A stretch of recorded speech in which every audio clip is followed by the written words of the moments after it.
All right, and we're back. Daru Strong Podcast. I'm your host, Phil Daru. Today we have the Miss Unstoppable herself, Ariel Khadr. She is a 4-time IFBB pro, a 4-time Arnold Classic, and a 5-time Olympia competitor. All right, this girl is phenomenal. She's been a pro IFBB competitor since she was 16 years old, so been in the game for a while now.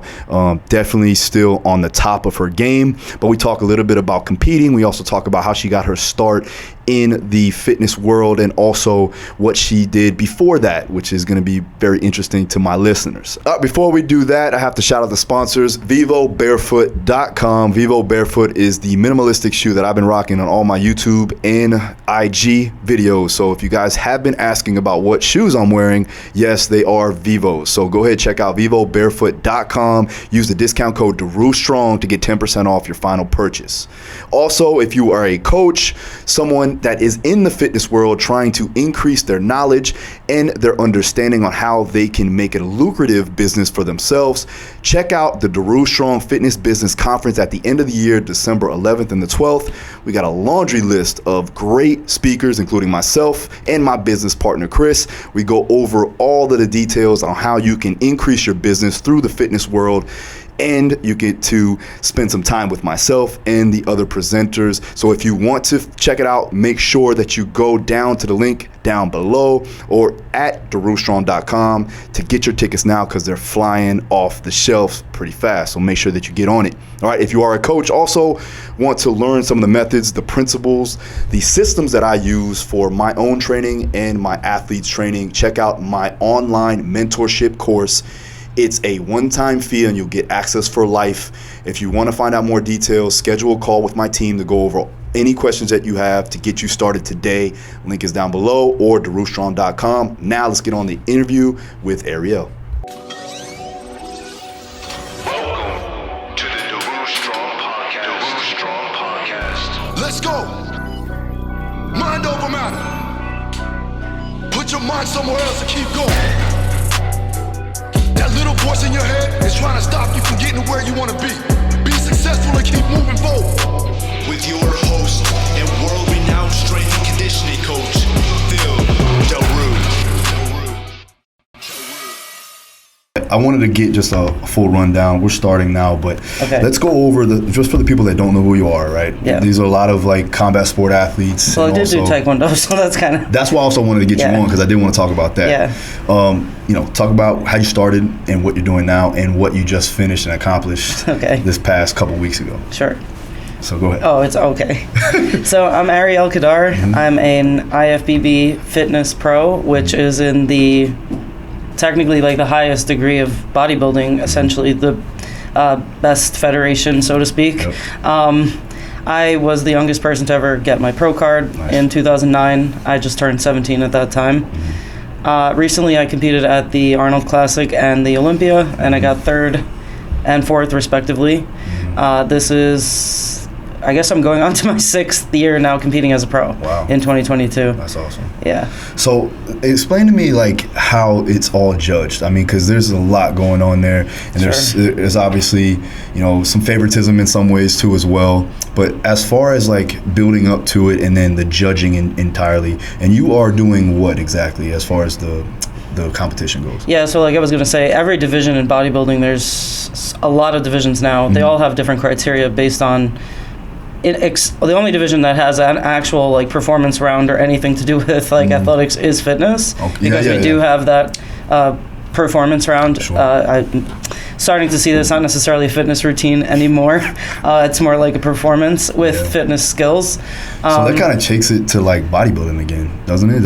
It takes out more of the athletic style, like because you're doing. Before I saw back in the day, and you still do it too. But you're right. I do see like more of like a acting type of deal. Yeah.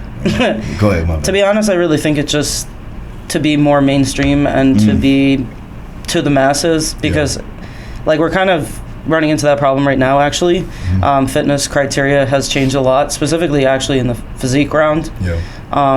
They honestly wanted us to get very muscular and very lean and conditioned, and was honestly on the verge of like more like women's physique. Wow. So the different divisions have different criteria. So women's physique, they got rid of actually women's bodybuilding for a little while, so they made women's physique to try to like tone it down and make it more feminine. And they eventually brought back women's bodybuilding now. But if you look at the two divisions, it's like what's bodybuilding and what's women's physique. It's gotten really like extreme again, and all the divisions across the board have gotten extreme. So they're starting to tone it down like a little bit in the bikini. Bikini is obviously the least muscular. So they're starting with that, but now with us in fitness, they're starting to realize we're really competitive. So if the top girl is really muscular and looks a certain way, we're all going to try to look that way because that's obviously what they're saying they want, based on the scores. It's not like they literally told us like this is what we want, but now they're starting to see that it's not really helping because the girls that just turned pro, there's the MPC and the IFBB. The MPC is the amateur league. Essentially, so once you turn pro, then you're in the IFBB. The girls in the MPC for fitness, they don't have a physique round anymore. So they get on stage and they're at a physique show with all these other divisions, bodybuilding, bikini, men's physique, classic physique, all these things that obviously have nothing to do with a fitness routine. And so like people are like, what the heck is this? Honestly, because the girls are not really in shape. I mean, they're not in shape, but to look at what the top 5 in the fitness division is at the Olympia and the Arnold. It's like, what are these girls doing? So recently we had a kind of discussion with some of the judges, and we all strongly feel that the physique round needs to come back because it is bodybuilding at the end of the day. And to grow fitness with the easy way out by just going into a physique division, we want to tailor fitness to be a little bit more mainstream, which is why I think that it's going in the route of like who's the most entertaining, who's the coolest, not necessarily who's doing the hardest skills. Okay. So you have bikini, figure. Fitness, which is what you do. And then you have bodybuilding. Basically. So actually fitness used to be like way back when it was just bodybuilding and then eventually fitness. So like girls, there'd be like 50 girls in one class for fitness because it was literally the only thing you can do. Then they realized a lot of girls can't really do the routine round, so they came out with figure, and the physique round for fitness and figure was supposed to be about the same thing, except for fitness has the routine round. Then they came out with bikini, and then fitness really died off because obviously why does anyone want to you might as well not have a routine round. It's a lot easier. Because it's already hard to compete as it is, so why bother with the routine? That's another thing, because you got a diet, you have to be depleted somewhat, and then you have to do a full-on routine that's very acrobatic. Like, there's a lot of movement going on in there. So actually, I feel like there's been a lot of mishaps, so to speak, in bodybuilding, a lot of deaths recently because of how much the extreme that it's gotten is really to the point of life or death. So they don't want us in fitness to, now they're seeing like our physiques are getting on the verge of like, whoa. They want us to kind of tone it back because they are a little bit concerned. There was another thing where girls were bringing like huge props out on stage, which honestly to me is not a fair playing ground, because if you come out with like a massive prop, how can you really compare to someone who doesn't have a massive prop? That's so they want to get rid of that. Right there. I mean, a lot of it has to do with safety at this point, I think, too. But going back to the different divisions, there's bikini, there's figure, now there's wellness, which is a new division this year. Fitness. This is already confusing. Women's physique, and then women's bodybuilding. So there's, I guess it's like 6 divisions for women. How many is there for men? There's obviously you have the physique, the bodybuilding, you have the men's classic, right? And then they have open bodybuilding and 212 bodybuilding. I know that. I'm close friends with Flex. That's the only reason why I went 212, or he was at 202, I believe. So back in the day, it used to be 202. Then they realized these guys are not able to make that weight, so they went to 212. So I did one amateur bodybuilding show. I took first, by the way. Nice. Over there somewhere. But that's it. And then I was like, man, I was coming from MMA. I just retired, and I was like, I need to build my body up, and I was like, the only way I'm gonna really, really get into it and do the diet right is if I know I have to compete at the end of it. So I did it, and I was like, should see me. I'll show you some videos. Pretty good. Just kidding. Not as good as you. All right. So now let's get back to like how you started in athletics, because you did Taekwondo and I think you did gymnastics. So talk a little bit about that. How so growing up, I was an only child, so I think my parents were like, they wanted to make me like do whatever sports they liked, actually, because my mom always said, I always wanted to do gymnastics, and I always wanted to defend myself because she grew up in Brooklyn, so she figured might as well put me in martial arts. She didn't really know Taekwondo wasn't really self-defense martial arts, but it is what it is. It actually worked really well with the gymnastics. So I started with gymnastics first. Actually, where I grew up in New York, Long Island, right now, well, back when I was younger, didn't really have very good gymnastics. So I went to like a lot of different gymnastics places. They all really weren't as, like, I was naturally really good at gymnastics, and I really liked it. So I was very, like, geared into the gymnastics, and also you can get a scholarship in gymnastics. So like, eventually the Taekwondo died off a little bit, but I could talk about that too. So I was really, really good at Taekwondo. Like, it was like, everything came easy to me. Yeah, I competed. Yeah, I was really good. My master is like one of the most well-known in the world. What's his name? Y.H. Park. Oh, yeah, okay. Yeah. Yeah, I heard of him. All right. Yeah, so I didn't even know that until recently. Like, it just got lucky. He lived, like, his school was near my house. Like, and that's in New York, though? Yeah. Yeah, okay. So he eventually started training me privately because I was just, like, I didn't even want to go to practice because I was afraid if I, like, hurt the girls. Like, I didn't even want to spar with the girls. Oh, really? I was like, the guys didn't even want to spar with me. How old were you at this point? Probably like 8 or 9. Oh, wow. Yeah, I got my black belt by the time I was like 10. Nice. So they wanted me to go to Korea to like change, obviously go train for the Olympics and go to Korea, but I was so involved in gymnastics that I didn't want to do that. So I competed obviously in Taekwondo. I also did like performance Taekwondo, which I also recently didn't know was a sport. We saw with it's like extreme Taekwondo. Yeah, I didn't know that was a thing, but it is. Yeah, there's I did Kempo karate when I was a kid, and we used to do forms, and then we did sparring too as well, so it's similar. But Taekwondo is crazy because you have flips, you have spin kicks, all these things. That's the thing, like, I didn't realize there's extreme Taekwondo, which is actually like performance, breaking boards, doing the gymnastics, the nunchucks and all that. That's actually extreme Taekwondo, which I did. But I did it for performance. Like, our school would do like performances all over the place. Gotcha. And then I competed in Taekwondo because there's Olympic Taekwondo, which is just sparring, and then Pumse, which is form. Okay. Actually, form is probably even harder than sparring because you have to. It's like gymnastics where it's every single thing has to be perfect. I know. So to get top 3 at the Junior Olympics for that I actually placed. We tied for second, but somehow I got third. I don't know how they break the top. I think they break like one of the scores or something. Gotcha. The rules back then were like really off. They used to be you could just kick like anywhere, head, whatever. You get certain points. Okay. Then they changed it so that I think you had to be like 14 to kick in the head. Oh, wow. So at the Junior Olympics, I was honestly like I was completely unbeatable. I really think that. Yeah. Nice. This girl, first round. Like, they have this huge score, like this huge screen, with the scores on it. Yeah. Like, so I think it was like the first 30 seconds was already like 4-0. And the referee went like this to like, I don't, obviously to cut, I think at the 30, maybe it was like up to 30 seconds was each round. So like right like this, I went to kick the girl or something, and then because they went like this, my foot slipped on her pad and literally like went like this. Like, I'm not kidding, it was like really light. So the girl was facing the screen. She literally went back and was like, oh my God, and she started screaming her head off, acting like she couldn't hear. She didn't want to finish the fight, obviously. The spar, obviously.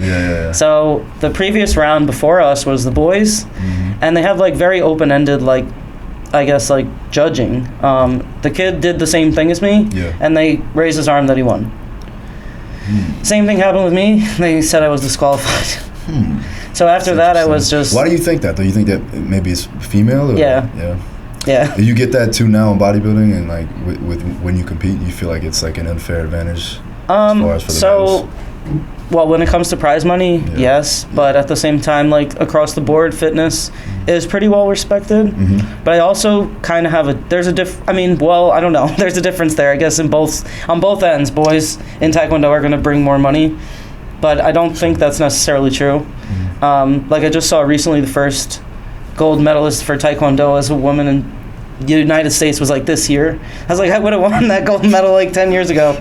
So I think it's just a matter of like who. I don't think there's a lot of people in the U.S. that are good for Taekwondo to like bring it out, but I think I was probably a good person for that. Yeah, I mean, shit, you could have took that different path, but yeah, but I didn't. Now. So it is what it is. It's all good. Yeah.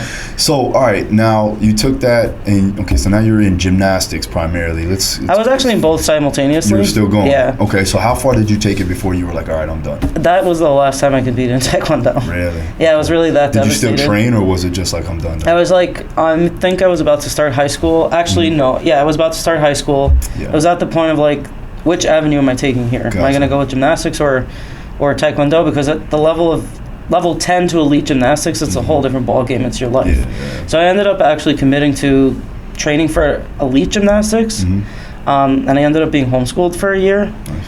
So what started there was I went to a different gymnastics place. It was like an hour away from my house. I was homeschooled.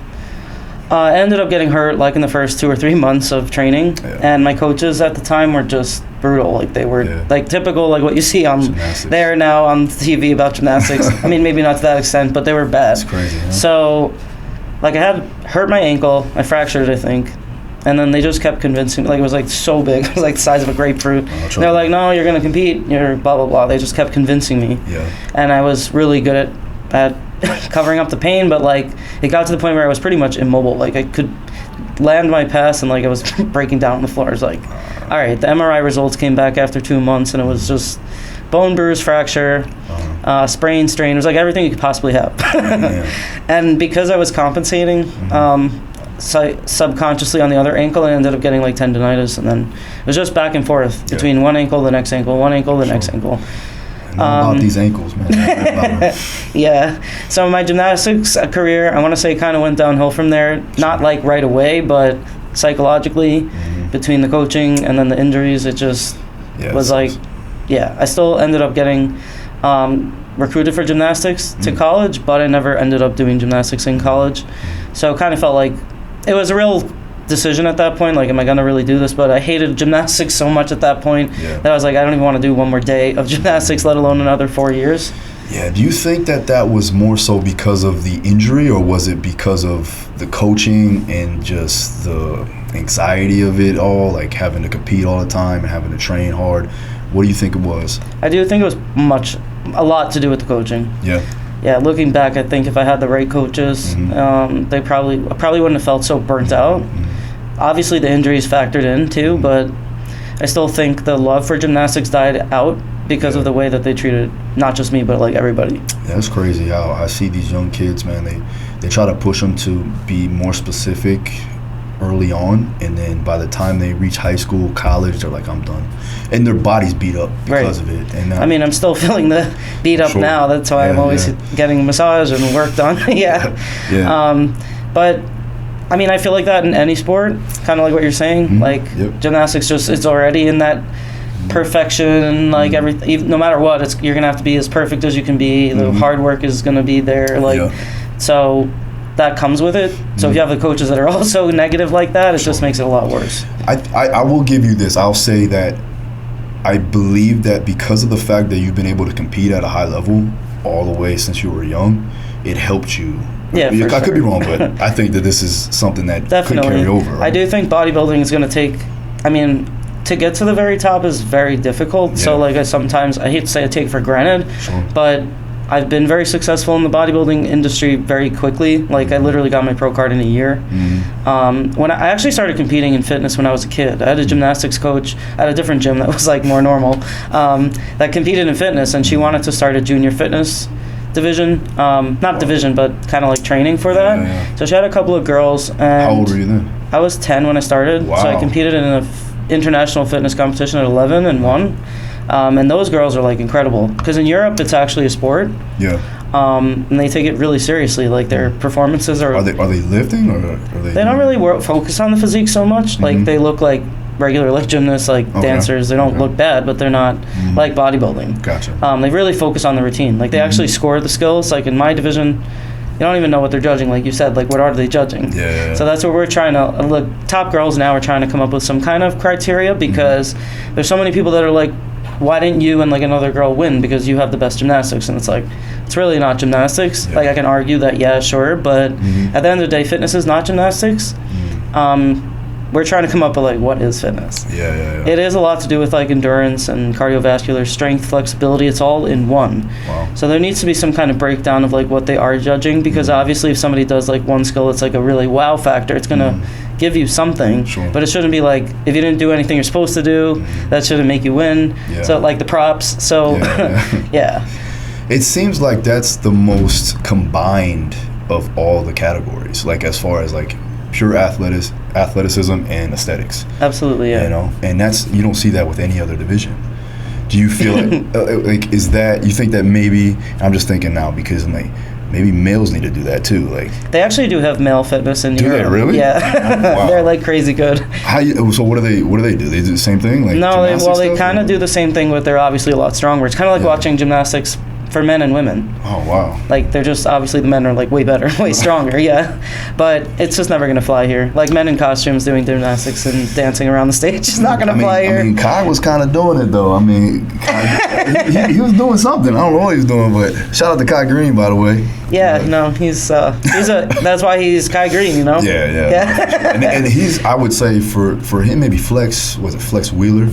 I think them two had better body mechanics and like had better flexibility, better overall mobility in a sense. I think there's a lot of bodybuilders, I mean, even that I'm not aware of, that definitely did things outside of bodybuilding to enhance their performance or their posing routine. Yeah. But nowadays, that's like going out the window too. Like, Really? you could see that the judging in the posing round doesn't have anything to do with their score at the end of the day. Really? Like, the fans like it, you'll get your fans, but nah, it's not a not. big deal. That's another thing with bodybuilding. It's like, what are they looking for too? It's sometimes they're looking for size, sometimes they're looking for conditioning. And does that vary between like the Olympia and the Arnold, or is it all the same judging? The problem is the Olympia and the Arnold have the same judging, so okay. it's like maybe one or two judges are different, but the main judges are the same. What are the main? I know you got the Olympia, you got the Arnold, the New York Pro, Sure. right? And then what other ones are like big? I mean, honestly, before COVID, it was like the Arnold Australia, some of the other Arnolds. The New York Pro is definitely a big show. Trying to think of like, that's probably honestly the main biggest. Those are like the main shows that are the biggest ones. That's what I figured. And there's no fitness at the New York Pro. Really? Yeah. So for fitness, the top of the top is at the Arnold and the Olympia. And you did well there. Thank you. Yeah. It's a good job. All right, so now let's talk about your training. Right now, what is a fitness competitor? How do you train for this? Because I know you have to be you have to be athletic, and you also have to be aesthetically pleasing. So right. Let's see how that go. So I feel like every fitness girl is probably going to say something different. Sure. Kind of like every bodybuilder, like they have to work their back or they have to work their legs or something. Obviously, their training is going to gear around what they need to work on or what they need to do better. For me, I mean, I know a lot of the other girls are not saying this, but like I almost never practice my routine. So I kind of know that when we're backstage, she already got it. It's a wrap. When we're backstage, we literally can't warm up. I mean, they say come to the stage and warm up just 2 hours or more before you actually get on stage. So like, what do you do? Back there, you just. We do kind of like warm up and feel out the floor like 2 hours before. Oh man. But you can't be doing something that's absolutely crazy that you need to warm up for, because you know you're going to be cold, and then they just let you go out there and do your routine. So like, most people seeing what I'm doing are like, how do you not? Like, I know I have to be able to roll out of bed and do what I'm doing, because that's like the mentality that I have. So a lot of times I'll practice like conditioning like after I train, just like my push-ups, my handstand moves, that kind of thing. Do you do any like plyometric drills or ballistic style training? Or anything like that? Honestly, I use not really. I like a lot of girls do. Yeah. I don't, but that's because my legs get too much. I want to say like extra work that they don't need it. Like my legs are big enough. Like I actually stopped training legs like 8 weeks out from the Olympia. Wow. Yeah, so I don't really do that just because my ankles are bad and all that kind of stuff. Gotcha. I do it once in a while. Like it depends. If my legs are not sore and I feel like I need to work on the endurance, like I'll do some of that. But I'll try to do like more like straddle jumps, things that are actually in my routine versus like squat jumps and when you do your jumping routines, like as you're practicing, do you go to like a gymnastics? Actually, I don't. I might start doing that just because it's better on my joints, and I can definitely still like when your body's doing the movements, it's better practice. But I actually try not to do that because you're not going to be on a gymnastics floor. It's like a hardwood floor, literally. Wow. Usually they're a platform stage or even worse. So yeah. That's crazy. I mean, it's actually better now that I just do pretty much the Arnold and the Olympia because I know what I'm expecting. But at some of these shows, you literally have no idea like what the floor is. That's wild. Yeah. And so when you're doing these moves, like, are you contemplating like, all right, I need to make sure that my foot is placed here and then make sure that I don't slip on this particular side? Do you go like, do you map out the honestly stage? Yeah, not necessarily that, but my handstand moves where I come down and go into one arm, like if the floor is uneven or something, then I know for sure I can't do my skills like in certain spots. So that specific move, like at the Arnold, I know for sure there was like this line on the stage, like I have to be like in somewhere between that line or somewhere because the floor was uneven in another spot. Damn. So yeah, there is that. I ain't taking that into account for the fitness competitors. Man, y'all gotta tighten up, man. This is unsafe. I mean, the good thing is, at least at the Arnold and the Olympia, there's a carpet. Oh, wow. Because at some stages, there's oil all over the floor from the bodybuilder. Damn. Yeah, so you're just like, oh, man. Somebody breaking that. There was one stage that, like, it was like almost like sandpaper. So everybody came off bleeding. I was going through it, man. Yeah. The hardest division in the game right here. It definitely is. The bodybuilders would definitely say it is. Oh, I bet. Yeah. So, all right. So, give me like a basic breakdown, because I'm going to train with her, by the way. We're going to do a video soon. But give me like a basic week of like how your split goes. So realistically, I want to say everything's changed. Like since I've started competing at this level to now, it's changed. So like previously, I used to not really train that hard in the gym because my body was already there, kind of like from gymnastics and stuff. Sure. So I would focus mostly on cardio actually and routine, like just going through the routine, doing my skills. I was trying to get the moves that I have now too, so I was practicing a lot more, like certain specific moves. Now I kind of do my routine. It's more on the was more on the back burner because I knew I had to change my physique. Gotcha. So I was actually training like bodybuilder for the past like year. So I trained about, I want to say like 6 days a week religiously for a year.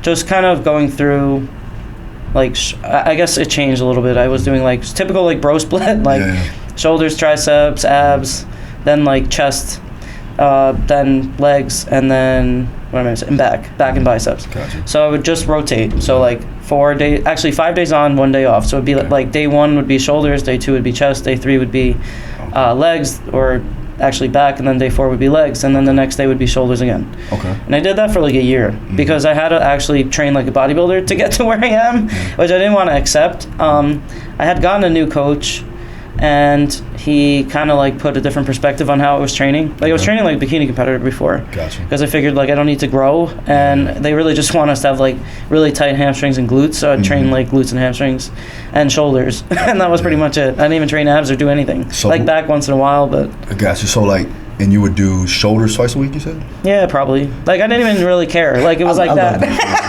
Like I really just would do whatever. Like man. I just would focus mostly on cardio. Yeah, like people that hear this are like, "Are you kidding me?" Because of the way I looked, it was like. Because you talk to someone and they're like, "I gotta do this." Yeah, honestly, I was not like that. And then eventually, I was coaching myself actually, and I will be going back to coaching myself. Yeah, and you coach others too as well. Yeah, right? I do. I don't coach a lot of people, but that's only because I do have another job, and when I'm a coach, like I want to make sure I'm giving you my 110%. Yeah, that makes sense. What's your other job? I'm a hearing aid specialist, so I'm pretty much like an audiologist. Talk about, look at that. The contrast there. Yeah. That's amazing. Yeah. Women of many talents, by the way. Thank you. I mean, how'd you get into that, first of all? Well, actually, I wanted to become a psychologist after I got out of graduate school, but I wanted a specific psychology degree. Okay. So Nova down here, they have that degree. I have a family member that's involved in the hearing. It's really for hearing aids. Gotcha. So the hearing aid business, and he was like, why don't you try getting into that first to see if you like it before you go to graduate school. Wow. So I ended up doing that. It was like a 2 or 3 year process to become a hearing aid specialist. You're not a doctor, but it's pretty much like literally audiologists have the same exact job. Yeah. So I don't like diagnose any medical diseases or anything really past hearing loss. So that's what I do. I pretty much test hearing, fit and program hearing aids to patients that come see me. So, and this is primarily older patients, or is? I mean, it really. Primarily, because I don't see anyone under 18 because I'm not a doctor. I mean, I can for hearing loss, so if a parent wants to sign off on it, that's fine. Like I have seen kids under 18, but typically that's like a little bit more for an audiologist and an ENT specialist. When you're at 70, 80 years old. Sorry, nothing's gonna change. You got hearing loss. It is what it is. Yeah, like you need a hearing aid. I think that's really good because it kind of gives you a break from what you're doing. That's where like I always say you need to find. It's not a hobby for you. You're actually making money, and it's something that's actually changing lives and helping people. I mean, it's definitely. I hate to say it's not my true passion in life. Like fitness is definitely something I love. Yeah. So if I could like do that full time, I would, but. It's not a guarantee. Like I had a neck injury in 2019 actually, and the surgeons were telling me I needed surgery. Like one doctor literally looked at me and was like, if you go to the emergency room right now, we could do the surgery, blah, blah, blah. Wow. So like I could see that life can change like this. Yeah. So yeah, if I had a business where I'm coaching people and all this stuff, like sure, but the competing part of it, like people take that for granted much more than they realize. Yeah. So I don't want to put all my eggs into one basket. So it is good that I have that. Yeah, of course. Yeah. I mean, you're not going to do this forever. At the exactly. End of the day. And it's the most selfless thing you can do actually at that point because you have to be selfish as a competitor. True. It's the only way that you're actually going to make it to where you're at. And yeah, I mean, in any sport, you have to be a little bit selfish. For sure. And honestly, I think that it's funny because when people say that they're selfish because of what they're trying to accomplish, I absolutely think that they're being the best that they can possibly be to actually help other people indirectly. Absolutely. People are looking at you like, man, if she can do it, I can do it, or hopefully I can try to find a way to get there. That's the funny thing because a lot of these, actually all the fitness girls don't have careers really outside of fitness. Yeah. And so, like, I'm the only one that has a job. Like, I hate to say has a job, but it's like, it's kind of true. Yeah. Not the only one. I mean, the top of the top. Mm-hmm. Like, this is what they do full time, whether it's competing alone or coaching. Or having a gym. I mean, some of them are very successful at it, which I think even if they didn't compete, they'd still be successful at it at this point. But some of them are kind of like banking on this. Yeah. And it's not unfortunate, but I would say that it is always good to have something in the back end to be like, oh man, I could definitely change careers if I need to because I have the skills and the ability to do so. Right. So that's really good. So talk about this neck injury. Yeah. So I actually don't know exactly how it happened. I don't know if it was perpetuated by gymnastics. I had actually a really bad car accident in college, which after all this stuff happens, you start to look back and be like, maybe it was this, maybe it was that.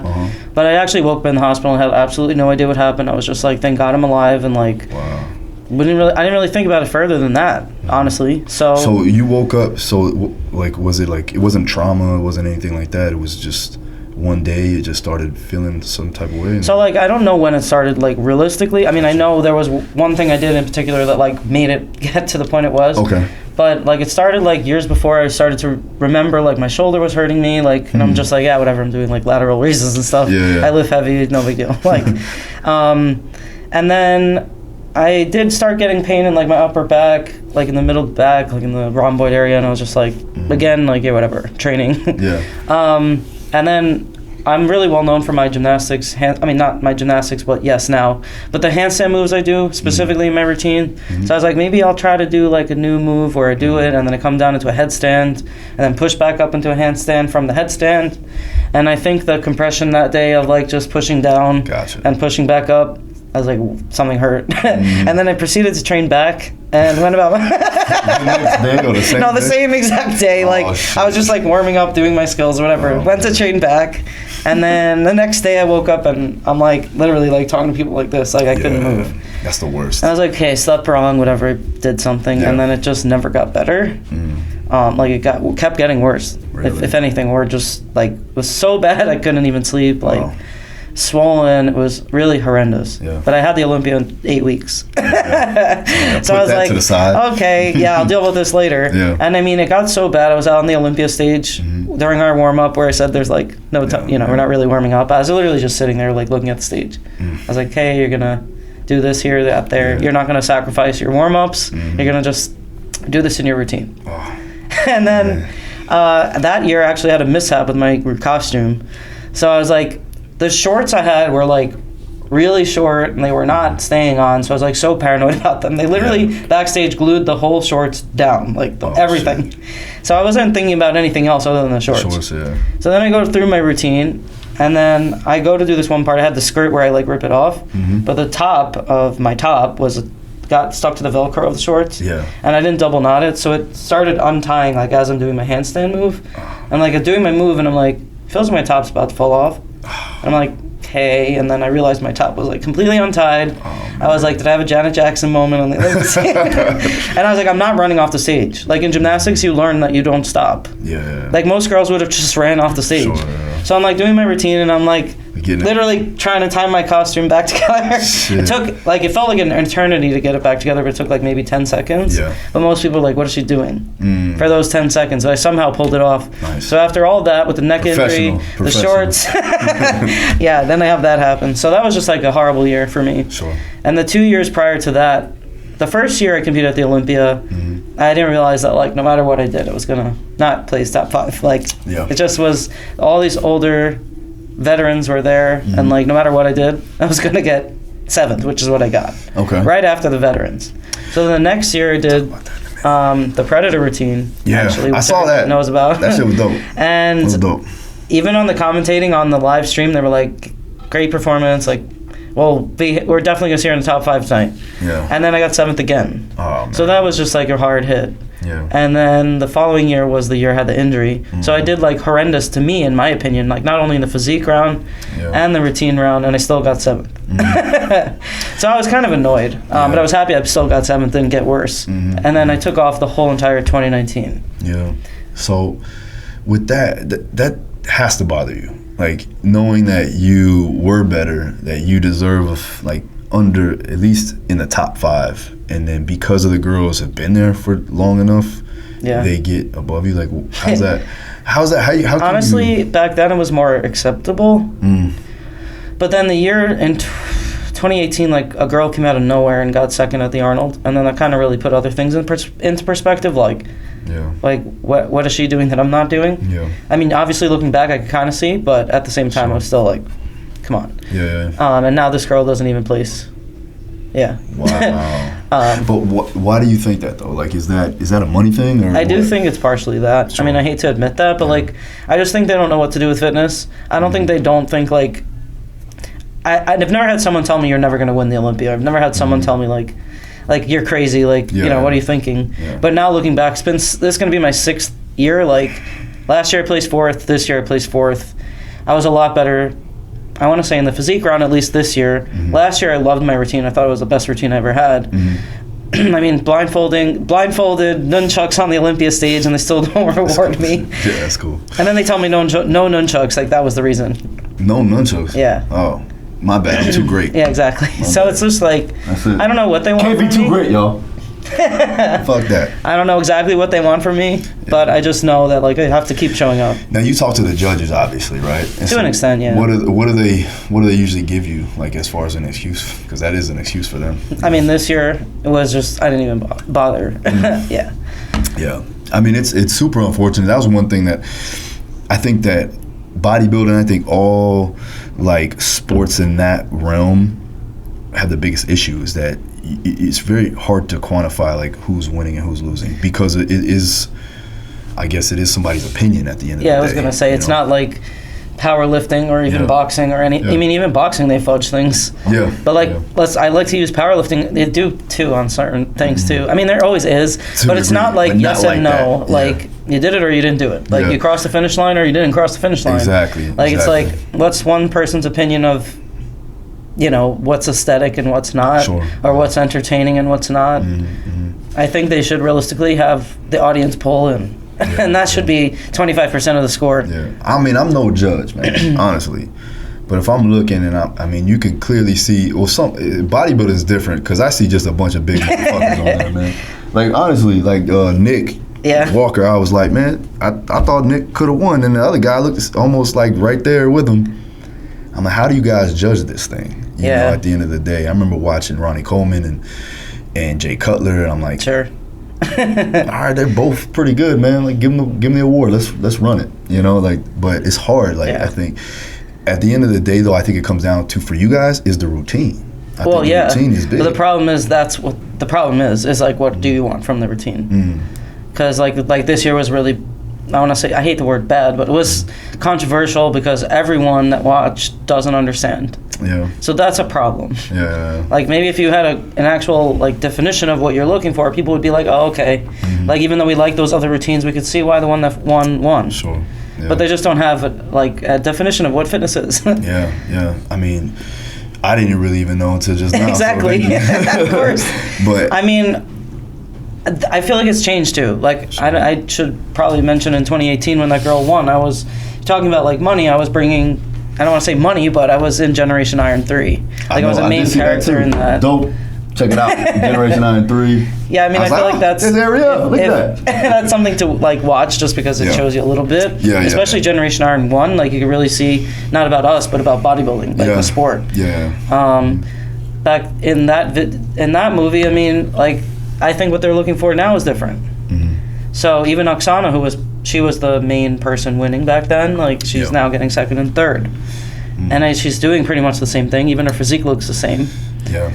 So things have changed, and it's just not going in the right direction right now. So I want to see what happens in 2022. I think there's, like anything, it's cyclical. It comes back in waves. I think that, what was the heyday? I think it was like the 90s, like the mid-90s, and then to the late 90s. That's when bodybuilding was super big. You know what I mean? And then it kind of took a dip. You had CrossFit come in, and then that was it. Now people are on to powerlifting and, functional training. Sure. I do believe that there is going to be a time where bodybuilding, fitness... I actually think fitness division is actually where they're not paying attention, because there's so many people that would be like, that's cool, I want to do that. Sure. I don't think it's cool to just walk across the stage and do in a bikini or... Yeah. Like some women want to do women's physique because it's a little bit more challenging. But they're not giving like any kind of... The other part of this is in all the... Obviously the physique's there, it's 100% your physique. Yeah. In fitness, it's actually 2/3 your routine. So if they don't even know what the routine is looking for and they think like they can't even do that, and then the physique is also like hard to look like, it's like, why do fitness? It's just too hard.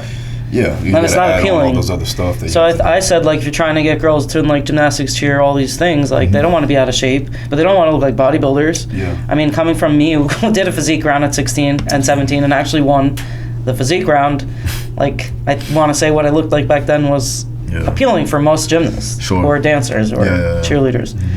So they're going to have to figure it out. I would love to be the one that they push as the face of that, but we'll see what happens, I guess. How old are you now? 29. So you'll be there. I mean, they look at me like as if I'm a baby, but like realistically, I'm not a baby. Like I've been in this industry almost my whole entire life. Like realistically, my parents got me into bodybuilding when I was like 5 because they went to shows and watched Mr. Olympia VHS. I almost said DVD. But I mean, like I was not watching it like incessantly, but it was there. It was like an influence in my life since I'm a kid. Gotcha. I didn't even know I was eating healthy. Like my parents would eat like salmon, like I don't know, sweet potatoes and like broccoli for dinner, and I'm just like, this is great. Like, I don't know the difference. That's crazy. Yeah. So you was already bred to get into kind of, So let's talk about your diet a little bit too as well. So like when you're getting ready, let's say, how long does it take to really prep? Kind of depends. The longest I've prepped was about 18 weeks, which was this last time. Gotcha. But this last time, because of the physique round, like I've never actually did like an off-season bulk, so to speak. And I put on, like I never thought I would ever see like that much weight on a scale, like for me, and that was tough, like obviously for me, but I don't think I'll ever have to do that again. Okay. So that was like a lot of food. I mean, I never ate that much. So that was like a lot of carbs, a lot of protein. I was eating like kind of like a man, I mean, so to speak. Like maybe somebody your size that's trying to like kind of bulk and kind of diet at the same time would eat what I was eating. Oh, wow. Yeah, so for someone my size at 5 feet, it's kind of like that's eating a lot, So, and this was on the off season? Yeah, this was like early 2021 till about June. Gotcha. Then I started dieting for the Olympia. Usually, I mean, this year like, it's been so different just because of what they want from us in the physique round. But I was eating like every other meal carbs, post-workout shake. It was pretty... I wasn't really that low on food, actually. Every other meal was pretty much a different kind of protein, egg whites, fish, chicken, turkey, protein shakes. Are you primarily like cutting down your calories obviously each week, or is it just like an undulation? The way that my coach was doing it was like dropping the calories and increasing cardio at the same time. Okay. Gradually. Okay. And you would primarily cut the carbs? Is that or would you? Not necessarily. Like for example, like it started off with like 2 whole eggs with I don't know, 4 egg whites in the morning, and then eventually went to like 6 egg whites, so you're taking out the fat. Okay. Or like like I had like 93% turkey turned into 99% turkey. Okay. Like it was like really gradual things here and there, but my diet really didn't get that low. It was mostly the cardio, got up to like 90 minutes. Yeah, so, oh, damn. Yeah. So with the cardio, right, and that's primarily going to be like steady state, right? To an extent, yeah. And then you would do some HIIT. A little bit of HIIT, but like not really. It was mostly steady state. Gotcha. And your training, did that pick up like as far as volume goes? I want to say a little bit. Last year it didn't change at all. Like I just trained. Actually, last year was weird because I literally weighed the same at starting as I did on stage. Oh, wow. Because I was growing and losing fat at the same time. Yeah, but I was also in a different position. Like that's what I mean by that. Like I literally just came off a show, so I was already lean. Yeah. So where like this bit. was like all this whole off season. Now I gotta lose like 20 pounds of fat. Oh wow. Yeah. I saw you over here. You didn't look like you had. I know. Honestly, I was like, man. Well, I really can't believe how much weight I lost. I went from almost 150 to 121 on stage. Wow. Like I didn't believe that I had that much weight to lose. Yeah. But you're literally shrink wrapping. Like to get that lean, that's like almost like. I was inevitably gonna gain 5 pounds just because I can't maintain that. You literally look like death. Yeah, that's tough. That's a tough look, and you got to do all the physical activities too. Yeah, it was tough. At the Arnold, it was worse than the Olympia. Yeah, and then you kind of because the Arnold actually at the Arnold, close. like I really hope I don't get hurt today. Really. And that's where like I think the judges are getting concerned. Because you're super lean. They're like, you the guys literally get off stage and you can't breathe and you can't talk and like you see these professional. Actually, they used America's Got Talent as an example. Like, finish a performance and can talk. Yeah. But we're also kind of like, are you crazy? Like, we're doing literally HIIT for 2 minutes straight. How do you think we're gonna talk after this? But but it's getting to the point where it's dangerous. I mean, it's always been dangerous, but now it's just. Yeah. And is that because like the judging has gotten more strict and like people want to see more, getting leaner?